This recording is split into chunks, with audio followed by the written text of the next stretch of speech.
Hi, this is Deb Roberts, and I want to thank everyone so much for those of you who requested this video on using a tickler file and tracking and doing the follow-ups with customers.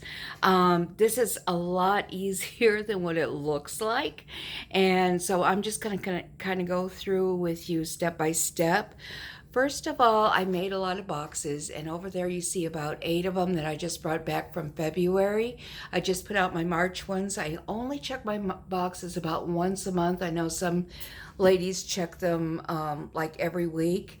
And this box over here is how I make my boxes.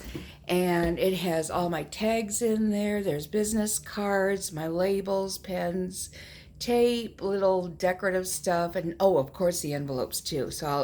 I did a little video earlier to show you how to make the little envelopes on the sides of the boxes like this, and this one holds in the front, is holding the little lead sheets, and I think it had business cards in the back. Usually I have a smaller box that'll have a envelope on both sides, one for my business cards and one for the lead sheet. So before I went out, after I made I think I started out with maybe about 30 boxes, I Googled the area, nail salons, hair places, the mom and pop restaurants. You want to stay away from any big ticket places like Taco Bell, Burger King, where there's going to be a lot of people coming in, but they have to get okay with corporate, so I kind of stay away from those spots. So after I went through Google, I made my list, and every business got either a green or a yellow index card. Each index card, I gave them a number, like this one's got number 3, and I had about 35 at one time, so every one I deleted, I put in this envelope. These envelope I keep in the box just because sometimes I might have a question why I dropped them, so that's in there. I also have a list of them just in case I lose my cards or something. As I'm picking up the boxes, I'm writing on the back or the front the date that I replaced the box or no box was there. And then when I finally go through the boxes, I'll write down how many leads were in each box. Every box will have a number on the bottom. So that's how I keep track of what business this went to. And that was number 14. So then when I'm done, these go back into my box for the next time around. Okay, as I'm pulling my lead sheets out, this is Susie QT. I put a number 3 on her lead sheet, and her number's there. She doesn't have a consultant. If she said she did have a consultant, I would just go ahead and throw this away because I don't want to step on anybody's toes. As I'm calling her, if she doesn't hang up on me and she doesn't give a negative response, she's immediately taped to one of my index cards, either an orange or a pink business card. I write down the date that I retrieved her information, and then when I call her, I put the date and then I left a message. Then on this card also, I'll put the corresponding business right there. Number 3 was a nail salon. Okay, and then if by chance she does answer the phone and I do book her, now this is another fictitious person, her name is Joan. I retrieved Joan's information on this date. I actually booked her. I'll put down the date. She was booked for her party on January 3rd, 11 a.m. Right afterwards, I send her a web, because I always send them a little thank you along with the link to my website so that she can browse. When I call them, I'll let her know that, hey, Joan, this is Deb Roberts from Mary Kay. I just want to call and let you know that I received your information from US Nails, and you're entitled to a free complimentary facial. So I'm just calling to find out when would be a good time for us to get together. So a lot of times, if she doesn't answer the phone, I'll just leave a message, just like I did with Susie here. and I'll put a little LM on there. And if by chance she doesn't answer, I leave the message. The next day I'll give her a text and I'll tell her that I called you yesterday and I left you a message. I just want to make sure that you received it. Please give me a call back at. So after these are all taken care of, I put her on Susie. I left her a message. So the next day I'm putting a text number 1 next to Susie's number. And then instead of writing the whole number out, I'll just put the last 4 digits of her phone number there rather than writing everything out. As I'm making my phone calls, I have my logbook here. Now Susie is local, so I don't put her area code there. Joan was in Chicago, so I put a 312, and I wrote everything out. The reason I put their number on my log sheet is that if by chance she calls me back and I see the caller ID is 5551234, I'll say, "Hi Susie, how are you doing? I'm so glad you returned my call. Just want to call and let you know that your name was pulled from nail salon. You left your information over there, so just calling to find out when's a good time for us to get together. And have you ever had a Mary Kay facial before? Let me tell you a little bit about it. So excited." And then I can cross this off and then write whatever the response was. If they answer the phone and I talk to them, I put a little star right next to their name. That means it was a live contact. Up here, I put live, and at the end of the day, I'm going to count all my stars up and then put live, how many lives I had. If I had a booking, I'll put a 1 for booking, how much sales, how many career chats I've had, and how many faces I've done for that day. So this is kind of keeps me on track. If I says, "Oh my gosh, I called somebody a week ago, but I can't remember her name," or I might have misplaced her card, I still have this information that I can go back to. Okay, so Susie had left a message. I left a message with her. I want to text her the next day. I may just go ahead and put this in the 12 because it's the next day afterwards, and I'll put this in my purse so I remember to take it with me. Had she booked, in the front of my purse is a zipper.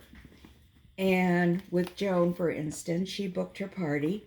So I take her and I put her with all my hostesses, and I keep these hostesses with me all the time. In the morning, I pull the hostesses out. I go through them. I see who I need to call, who I need to contact. So these are always with me because when I'm on the run, I can kind of coach them. Also, I could put tomorrow's date in there and just put everything in my purse and zipper it up. Now, as far as Susie goes, I have a system for Susie, and this is my system. Day 1, and this is for people that don't respond or might respond in the middle, because the more times that you contact a person, the more likely they're going to call you back. So day 1, I called and left a message. Day 2, I'm going to text them. I count 5 days after day 2, and I call them on the 8th day, and I leave another message. The next day, I'll leave a text. Then I'll count 5 days, and I'll call them again, leave another message. Then the next day, I'll leave another text. "Hey, did you receive my call? I called you yesterday." I wait about 5 days to see if they respond, and if they don't respond, if I don't think it's worth it, I'll toss that person out, or I'll call them back in 3 months. In my tickler file, you'll see these blue tabs. These are monthly tabs. And if I think that they're worth calling back, I may put her in 3 months. Or she may say, "Hey, just give me a call back, and that would be great if you can just call me back during the summertime," or I have an anniversary coming up in May or April. Like Nicole here, I'm supposed to call her back April 2nd. Also, on these cards, you'll know that I only put the last 4 digits of their phone number. That way, when I see I have to call Nicole, all of these people are in alphabetical order by their first name. So I'll pull all the ends out. I'll look for Nicole. There might be 2 Nicoles in there. And I'll just look for the one that has, I don't want it to be her whole phone number, has the same last 4 digits. So then I know who I'm talking to. Let's see. So, also, Joan has an anniversary on the 15th, so I put it on there that I have to contact her in July. Just remember, that's a fictitious person. As I'm doing Joan, pause. Okay, so Joan has booked her party. We held her party. Her party was $585. Yay! Oh, and as I talked to Joan while I was pre-profiling her, I also wrote down her address on the back of her pink slip. So 555 Maple Street in Chicago. Pre-profiling her, I put that she has blue eyes, she has oily skin, and she has wrinkle concerns. As I'm talking and I'm having conversations with Joan, I make like little notes on the back of the card. Joan has 2 kids, ages 11, 15, Penny and Jake. They have 1 dog, the name is Frank, and he's a Yorkie, so I don't have to be too worried about getting bit up. She's married. She's married to George. They own their own home. She's a cashier at Jewel, and she had 3 guests, her mom, her sister, sister-in-law, Mary, Kathy, and Judy. So that's really good information. Now, since she's now a regular customer of mine and she's filled out a profile, we've already been to her party, the profile, I will go ahead and attach an envelope on the back of the profile. This orange information card gets tucked away in there, so I always have it. Joan moves from an orange or a pink card to a yellow card.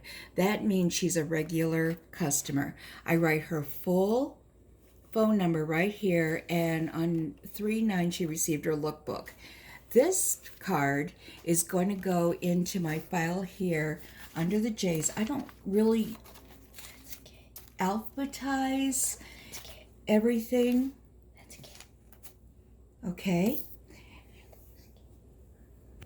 Gonna have to pause. So I'm gonna go ahead and put her under the J's. I really don't put everything in alphabetical order. I just pull them out as I need them, and that way, because I see Joan and her phone number and everything.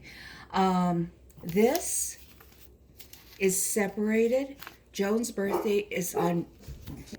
Okay, now Joan is going to be separated. I put a little envelope on the back, so when she's finished, she's going to move from an orange card to a yellow card, and the yellow card is going to be filed alphabetically in front of the J's.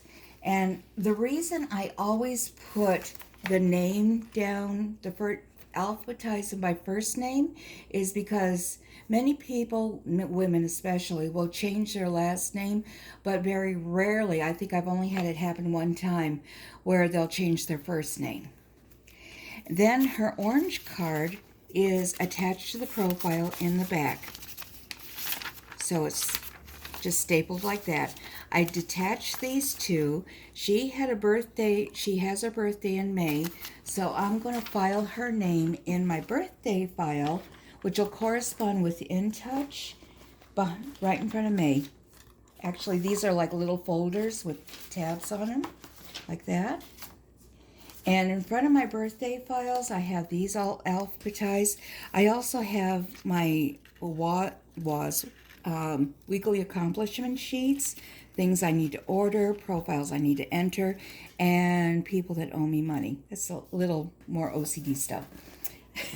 So this part is going to be refiled into my big customer box. This one right here. And right now I'm editing this. So this is all new customers. So she's going to be back here. Now this will be in alphabetical order. And I also have a file for personal use.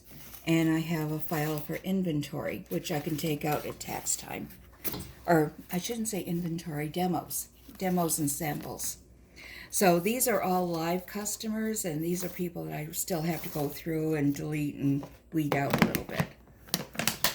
All right, So anyways, oh, besides that, Joan also made an order. So when you get your sales sheets, you get 3 sheets. One is her receipt, one's for her profile, and the other one is for WAS. The weekly accomplishment sheet goes into my little file right here. Joan is going to be folded for her profile. I should have kept her out. And, okay, yeah, there's Joan. So her little sales sheet's going to go back there so I know where she's at. I've got all the information I need on Joan that if I ever have to look her up. And, of course, this goes into her order. Shadow. And, of course, this goes into her order. Okay. Susie Q, she's going to be put into the S's for the next time I need her, because like I said, Susie Q is going to be going through all of this right here as far as follow-up. So I'm actually contacting her 1, 2, 3, 4, 5, 6 different times. And then by the 6th time, I'm either going to toss her or I'm going to call her back in about 3 months. Then she's going to get, well, she's in her waiting period. She's over here. And I think I've got everything. Oh, as far as these go, yeah, I did talk about those. Oh, and then back here, I also have extra index cards in multiple colors. Pinks and oranges are newbies, the ones that haven't been a customer yet. Greens are nail salons, hair supply, wherever I put my boxes, restaurants. And then the yellow is for my customers. So it's easy for me to distinguish what's a customer and what's a new person. Oh, and over in this area, these are leads that I have to follow up with. So when I get all my leads pulled out of the boxes over there, I'm going to be putting them in envelopes. It'll say new leads with the date that I retrieved it. And then I'll just take this with me. I can take it with me and I can make my phone calls. And I think that's about it. So I hope you enjoyed that. I hope you got a lot of information on there. I may redo this video, but we'll see. Okay, bye.